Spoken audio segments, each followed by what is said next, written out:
Hey, we're from the St. Croix River Education District. I'm Nick. I'm Courtney. And I'm Rye. And we're talking about the ratio of positive interactions and negative interactions. And this is one way to preserve a positive relationship with students and to build it in the first place, is thinking about that ratio, positive and negative interactions. And often when we hear that phrase, and I almost just said it at the beginning of the video, is we think of 5 or 4 or 3, the ratio of praise to correction. But that kind of pigeonholes us into just part of it, because, for example, even when you're delivering academic feedback, like a student got a problem wrong, that can be perceived as a negative interaction, and that's certainly going to have an effect on your relationship. I mean, just going to marital relationships, for example, there's researchers that chart just the rate of positive feedback. It could be praise, but just positive feedback, or criticism, like, hey, you forgot to do this, or hey, you didn't do this the right way.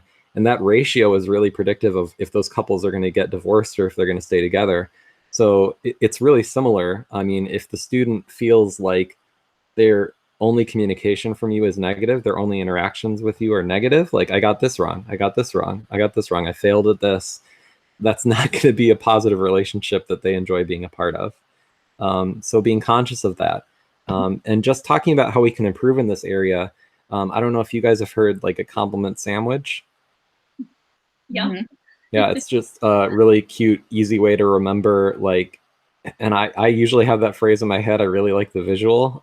It helps me remember before I'm going to criticize. I have to think of something positive. So if I'm going to talk to a student about, like, they pull me over, or it's time to give them individual feedback, like I read over a paragraph they wrote or a slide they put together, whatever product that they're working on, just saying, like, I like this part of it, I really do, and I could see the way you thought about this. So building in that acknowledgement of their effort and the things they did well, and then transitioning to, well, I think we could improve in this area, what about this? And there's a thing called plussing. It's kind of a jargony term, but I think it comes from Pixar. They call it plussing, and they're like, I like blank, and what about? So they don't even say directly, like, we need to change this. They're just like, well, what about if, like, that animated character's eyes pointed a different way? What about that? What would that be like? So they're even a little bit less direct about it. You might not do that 100% of the time with 100% of students you work with. Like, you're just going to know sometimes you have to be a little bit more direct. Like, if we put the decibel in the wrong place. Did I say decibel? You did. Put the decimal in the wrong place. Put the decimal in the wrong place. Like, that's just black and white. It's just right or wrong.